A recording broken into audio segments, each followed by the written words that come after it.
Greetings, students. So for this session, we will discuss how to insert data using PHP and MySQL. So the same magyapon last time. The software requirements are Visual Studio Code, XAMPP, and browser. So for this session, mo ni atong buhaton. So as you can see on the diagram, so previously, nagbuhat ta og page nga mo view sa mga data sa database, di ba? So kaning view users, HTML and PHP code. Also, nag-create pud mo og database last session. So for this session, ang atong himuon is this one, the registration page, which is a HTML/form, and the register user nga file, PHP file. Okay? So first, maghimo tag registration page, basically HTML ni siya and CSS. So dira mag-input si user sa mga data nga gusto niya mga data sa user nga gusto niyang i-input, like katong first name, middle name, last name, katong age, address, etc. Then pag after creating this form, i-click na to ang submit, kaning register user nga file mo pud atong himuon nga mo receive sa data nga gi-input ni user, then i-translate niya into a MySQL command nga masabtan sa database. Pag human niya translate that into MySQL command, yan ang i-send dito sa MySQL database para ma-save ang data. Then after the data is saved, magbutang pud tag code dire that will redirect the user padulong atong gibuhat nato last time nga view users nga page. Okay? So, overall, mo to'y buhaton. Oops, sorry. Ano man to? Okay? So, first, registration page. Then, register user nga file. Mo na atong buhaton for this session. So, let's start. So, as you can see on my screen, mo ni last time ang atong gibuhat, diba? Mo ni output, atong users.php. So mo ni akong pasabot nga kani siya nga part kaning view users.php kani. So okay na ta na. So we will now proceed to Visual Studio Code.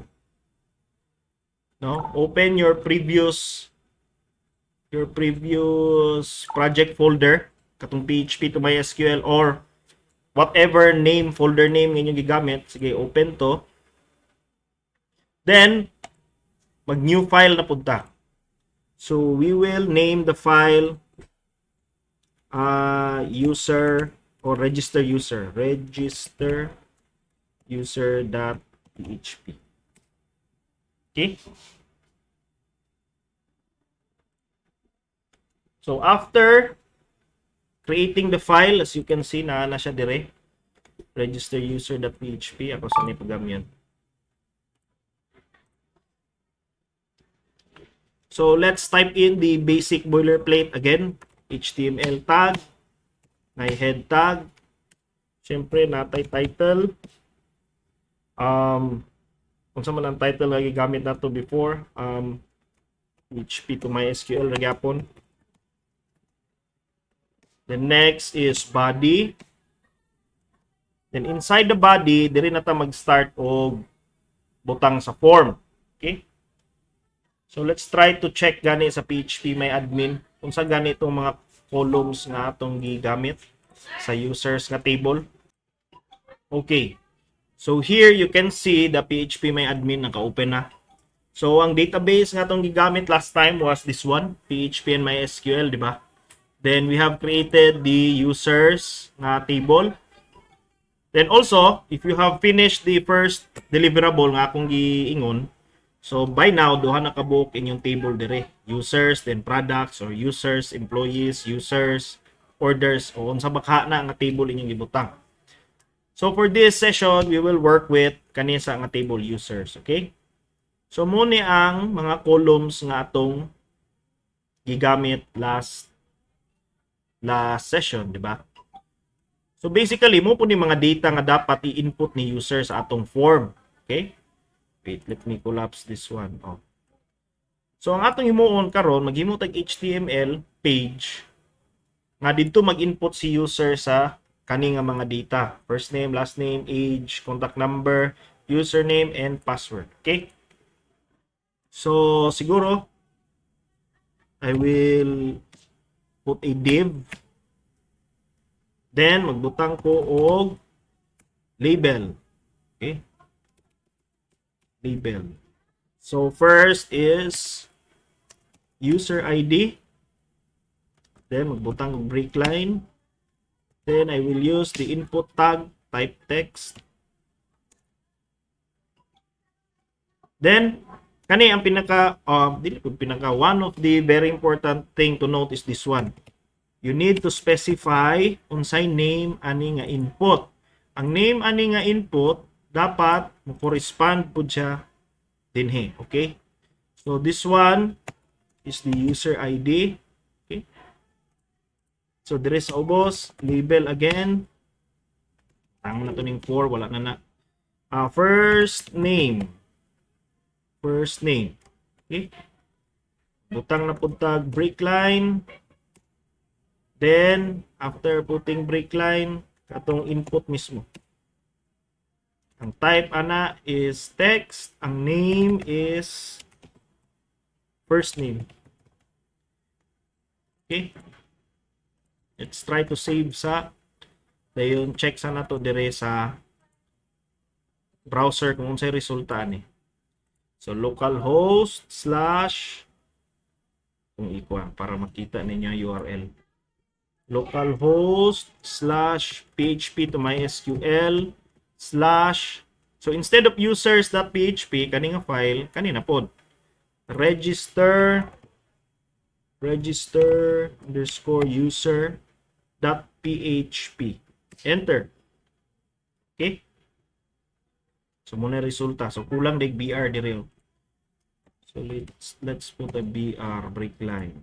Okay, para magsunod siya. So nanatay user ID, nanatay first name. Sa pay kulang, we need kani pa. Last name, age, contact number, username, password. So pila na kabot? 1, 2, 3, 4, 5. So let's copy this para paspas. Tag BR dira. So let's wait. Let's copy this one. Okay, 5 man ang kulang. Let's copy paste it 5 times. 1, 2, 3, 4, 5. So after copy pasting atong i-substitute. So instead of first name kani last name. So dire ang iyang name pud ani last name na pod. Next is age. So dire age na pod. Contact number dire contact underscore NO.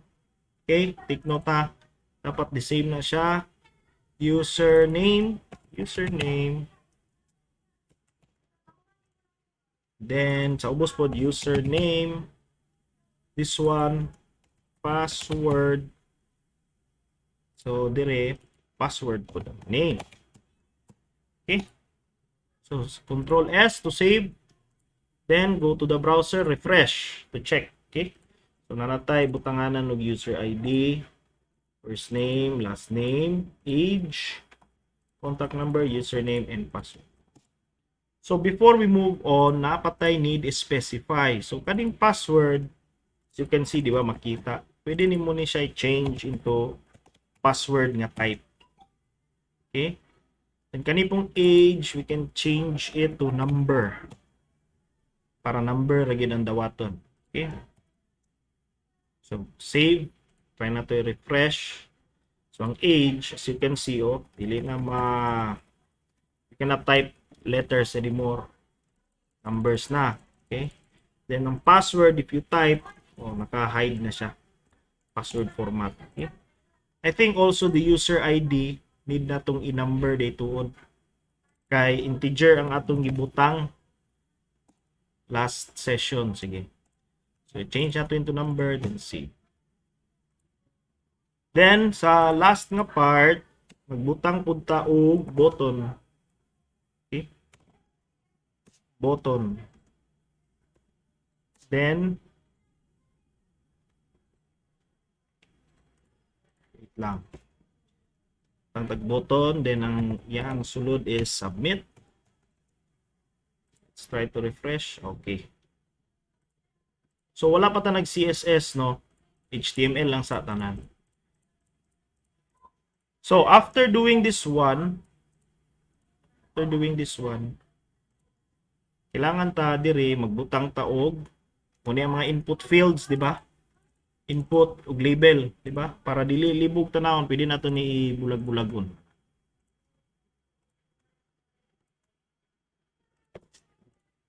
Okay. So para ma-submit nato ni siya, we need to wrap it inside a form tag. Form. Ano? Form tag. So simply type form, then enter. So after creating the form tag, ato ning tangtangon ning kaning closing sa form, atong isulod ning tibuok nga div. Meaning, muna siya isulod sa form. Okay? So nara ang opening sa form, muna yung closing. Akong i-highlight yung tibuok div, then akong i-tab para dili libog tanaw ng HTML code. Okay? So nasulod na siya sa form. Meaning aning form is muna siya ang sulod nga mga input ani nga form muna siya ma-submit dito padulong sa insert file na to. Okay. So ang form, you need to specify the method and the action. Okay? So sa method, usually post ra na siya. Most of the time, post man ang gamiton ana. Okay. Most of the time, post man mo'y gamiton. Then here, for the action, ang atong ibutang dire is katong insert nga file. Nga another PHP file nga atong himuon. Katong kiniyo. This one. So, wala pa man ta naka-create, pero let's assume nga naa na. So, ang atong pangalan ana is save user.php. Okay? So, meaning, kani nga form, pag imo na ning i-submit, ang method niya yung gamiton is post, then padulong sa save user.php nga file. Okay? So, I think that's I think the file is all set. Okay na ni. Although kulang og CSS. So, next, we will create a new file na pod. Kato na dayon, save user.php. Okay? So sa save user.php, siyempre, para maka-access tag PHP code, we need a PHP clause dayon to test if naabot ba gyud gikan diri nga file, padulong diri nga file ang data. Okay, gikan diri sa atong form, inig-submit, dapat mo adto dire. So to test if naaba gyud siya, kani atong buhaton. Print r $_post nga variable. $_post nga variable is a global variable and standard siya sa PHP. Global meaning bisag asa naa siya nga variable. Okay? Sige, let's try.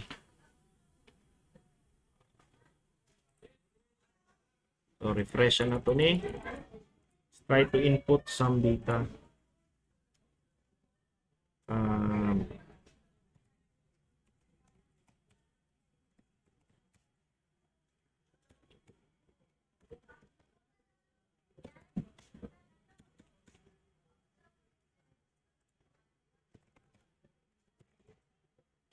Let's try to submit.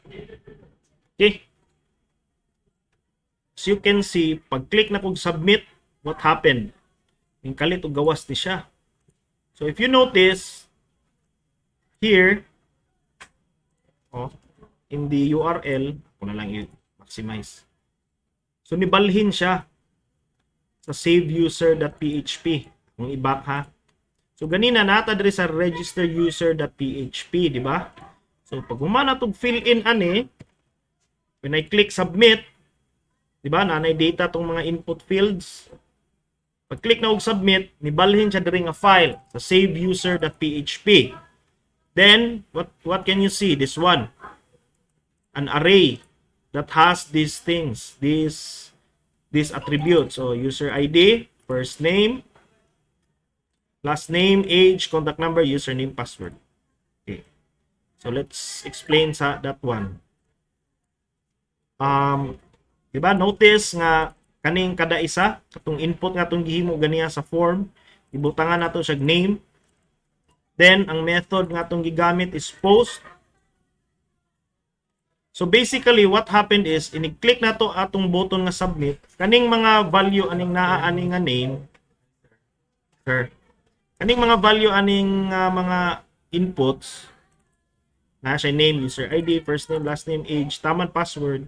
Kani nga mga value katong gi-encode sa user, iyang ibutang sa post nga variable sa PHP. Okay? E pag humani ang butang sa post nga variable sa PHP, iya tong i-redirect padulong sa save user.php. That's why there is a save user.php, there is atong URL karon, nagprint arta og $_post. Mao ni ang mugawas katupong gi-input sa users. Okay? So we are done with the registration page. Nanata diri sa saving na pod nga or inserting na pod nga PHP nga file atong himuon. Okay, diri sa inserting a file. Okay? We need to recall first kung sa kitong gisulat sa board atong mga previous meetings na to. So the command for the insert sa MySQL is insert into the name of the table. So in our case, ang name sa itong table is user. User ba or users? Let's check. Users. Na S. Pero kung sa inyo, walay S, so dapat walay S pod. So insert into users.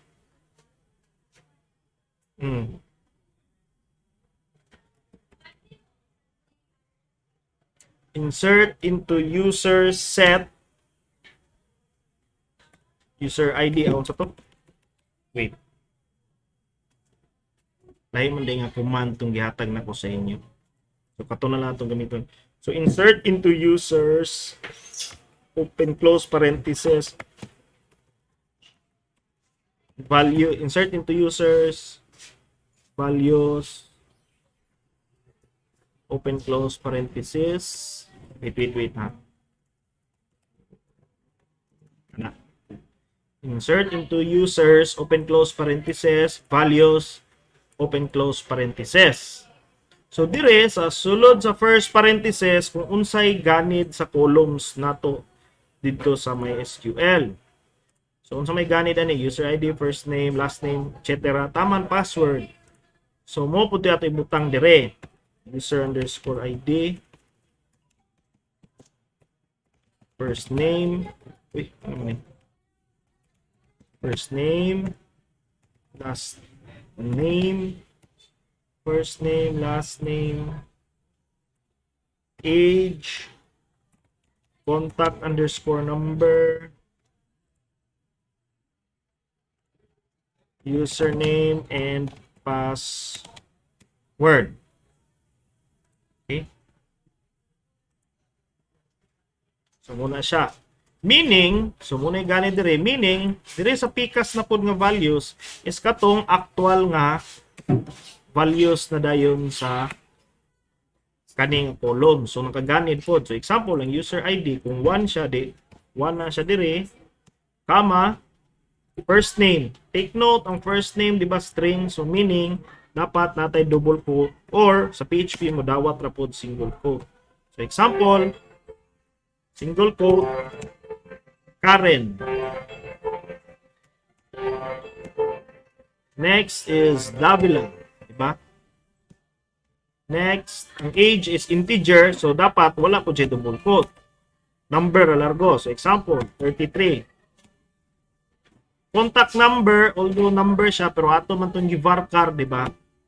So, isulod siya single quote. So, 09, 22, 123, 1234. Then, after the contact number, username, admin, then password, let's say admin lang ako. Okay? So, let's try to check if mo run ba ni siya. Lisan na natog name ha. Wait lang. Ito ay Karen Davila dire. Okay, wala pa. So let's try this one. Kanilang sa to check if mugana ba. So dire sa inyong PHP may admin, di ba? Dire ta sa SQL. So i-paste na to itong command dire. Insert into users, user ID, first name, last name, age, contact number, username, password. Values, 1, Karen, Davila, 33. Ang contact number, and username and password. So, let's try. Okay, so as you can see, check. Meaning, okay. So, let's try to open the users table. So, as you can see, naa si Karen Davila. Katong data ni Karen Davila, na-insert siya sa database. So, same thing, nagyapon na itong buhaton. So, instead nga kani, kita may ga-type ani nga command. Instead nga manumano ta mag-type ani, we will create a PHP file nga automatic na. Okay? So, ano lang sa ta? Maghimo ta og variable nga command. Dayon ato sang i-paste to dire. Siyempre ang command string man na. So ibutang na to double quote. Okay.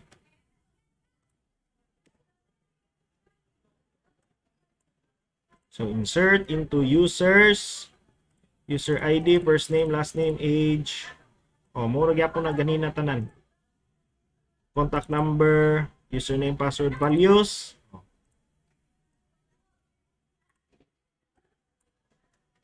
Okay. So what we want to do is instead nga ingunan naka-type ning mga values dire, katong mga naa sa post ganina mo to atong i-substitute dire sa values, okay? So mo to atong i-substitute. So how do we do that? Ito sa ning side. Side po ni. Oops. Sorry.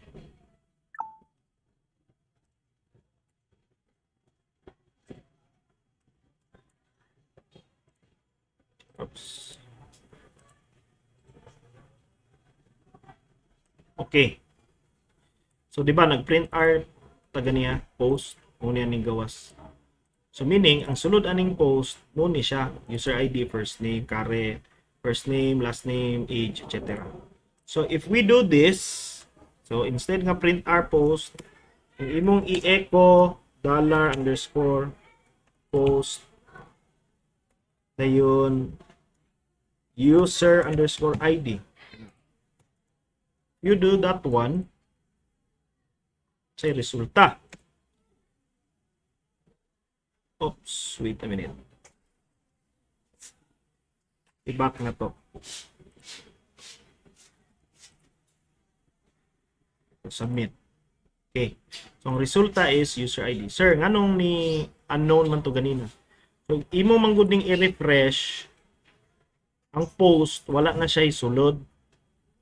Okay, mura naman siya gitawag niya balik ang file nga wala nagikan dire sa registered user. So, kaning post nga variable, wala siya isulod. So, every time gusto nimo to i-try, you need to back.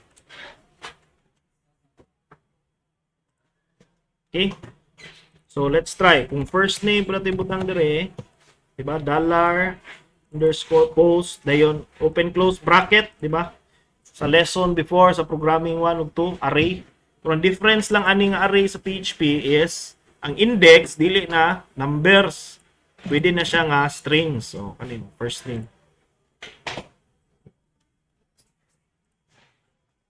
So, when we click on submit, first name atong gibutang ha, dire. So dapat Karen. So Karen. So ang atong buhaton, we need to substitute kani nga mga fields dire sa command nga atong ibuhat. Let's substitute it first. So dire instead nga 1, di ba? Di ba string man eh? Atong putlo ng string. So akong i-close ang string, di ba? Opening double quote, akong i-close din he. Then how to concatenate? Sa meaning ng concatenate, magsumpay ba? So to concatenate strings in PHP, ang operator is kining dot. Okay. So values dot ako na ibutang dire $_post user ID man tong una, so user ID po dire. User_ID. Okay. Then anapoy dot. So nanapoy dot para masumpay dire sa kaduhang string. Okay? Next, kaning Karen na pod. So nagisulod siya single quotes, di ba? So kanin lang atong eraso na pod. Then butangan nato duha ka double quote para maputol na pod siya. Then magbutang tag duha na pod ka concatenation nga operator. Then we will write post na pod. Then kato na pong first name nga field, first name. So basically the same process sa tanang fields. Okay? Ano na pong dabila. Tangon na to. Then magbutang og double quote para makat ang string. Then $_post last name. Then kini age, duha ka double quote. Concatenation operator, $_post age na pod. Ano man to? Forward to diri gamay. Diri na pod. Ato nang i-omit. Double quote na pod para makat ang string. Concatenation $_post contact_number NO. Kaya mo may naa sa PHP may admin. This one, same process. Pason. Username. Then sa last part is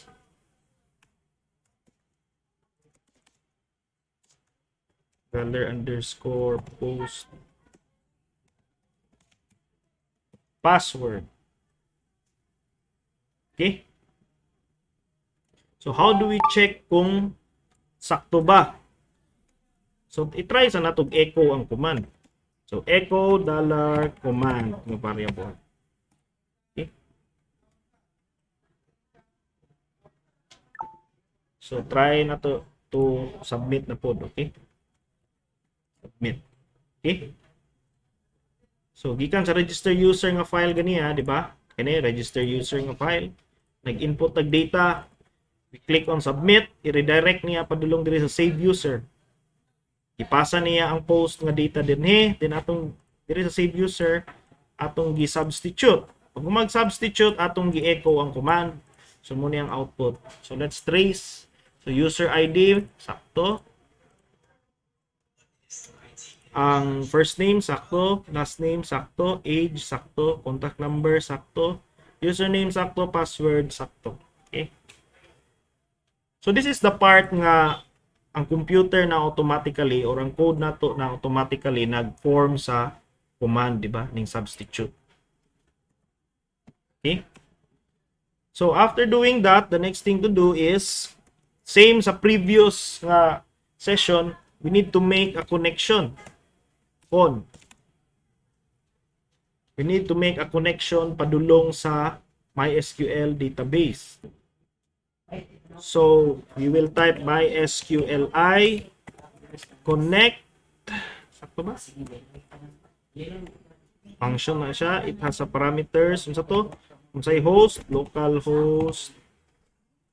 Then unsay username, root ang default username sa database engine na to. Password wala, then name sa database. Sige, itong name sa itong database, check na to last time. PHP and MySQL.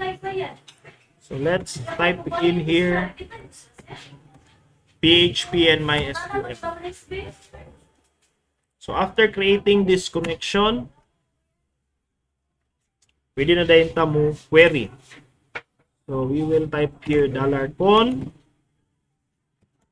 query. Yan ang unsa man atong ihatag diri sa query. Kaning command nga atong gihimo.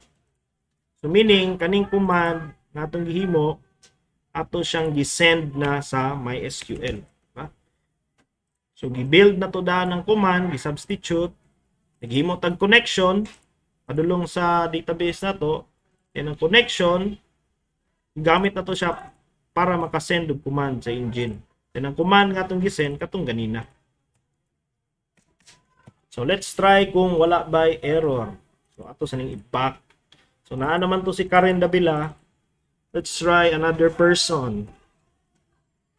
So try na to, Dre. Fredson Gonzalez. Age, let's try 22. Number 0911333457. Username Fred. Password. So let's try to submit. Hopefully wala error. Try. Okay. After clicking on submit, so as you can see, blanco ang page. Pero check on the URL, imbalhin gyapon siya ni redirect siya sa save user. Blanco ang page kay wala man pud tay gi echo dire. Wala tay gi pa display. So how do we confirm if naa na ba gyud to didto sa atong database? So for now, tanaw na to sa PHP may admin na to. Kaning users, i-refresh ni, refresh, or i-click ni balik. Okay. So as you can see, naa na si Fredson Gonzalez dire sa atong users nga table. Okay? So last detail nga atong i-add. So bati po kayo kung una ni murag blanco ra siya. So as I have mentioned ganina nga after humanataan ni nga part kaning step 2. After sending the command, dapat katong save na to nga file, iyat ang i-redirect padulong dito sa view users na pod para makita na to katong bag-o nga gi-add nga user. So, to redirect, simply type in header nga function, then location, colon, aha nga file siya mo adto. So, balik siya dito sa users.php. So, let's try again. So, lahi na po. Dili na po si Fredson. Lahi na po yung user ID. Si Kwa na po. Rebecca. Si Rebecca Aquino. Okay. Lahi na natong gamay yung data. Okay, wala ito yung mauna-unaan. Rep. So, try to submit. Try na to i-submit. Okay. So, after clicking submit, wala na sa save users, di ba? Nanatadre largo sa users.php. So, try na to check. Nana si Rebecca Aquino. Okay. So, as you can see, kato atong gi-encode, automatic na siya nganing reflect here sa users.php. Okay. So, para medyo dynamic, nalang tayo add gamay. So, diri sa users.php, diri sa pinakataas, pwede tamo add og link lang diri. So, the HTML tag for a link is A. Yan na siya href. Ato ibutang diri is ang link nga mogawas dapat is register user. Then, asa siya mo adto nga file. Kung i-click na nga link dito sa register user.php. PHP. Save. So kung i-refresh nato niya itong users.php nga file, sa pinakataas, naa na ni siya. If you click on this one, mato siya sa registered user nga file, then pwede ka mag-register dire. Another na po ng ngalan, si Mariah Carey. Ano ba? Basta ka na. Age. Pila may age ato? I don't know. Sagunsa lang. Number 0912-555-6787. Username. User. Password user. So after clicking on submit, okay, automatic na siya nga diri nga page. But you can see nga pagbaba nimo na si Maria Carey. Then if you try to register more, so same ra gyapon ang may tabo. Okay? So unsa pa man to? So nakumpleto na nato ning himo registration page. Aning part na himo na po nato ni maka-insert ta dire dayon ibalik siya dire sa view users. So for this session dito lang sa taman, so ang inyong buhaton is follow everything that I have discussed dito sa inyong project nga gibuhat before. So kato ra gyapon ninyong gamiton, follow to tanan, idungag ni nga code. Then again ana po second deliverable. So replicating the code ra gyapon.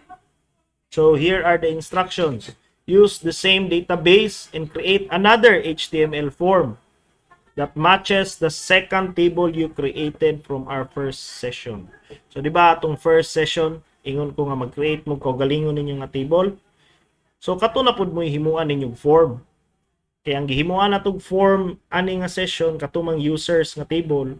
So sa inyong activity na pod ang himuan ninyong form katong table nga gihimo ninyo last time. And after creating that form, create a PHP file that will receive the form data. So pareha tong ganiha, di ba? I-receive niya ang data and execute the insert command. Wrong spelling, command to save the user inputted data. Then after inserting, the system should be redirected to the viewing page. So same ra gyud sa nahitabuan niya itong gibuhat karon, di ba? Kana gyud gyapon nga proseso pero sa katong table ninyo nga gibuhat.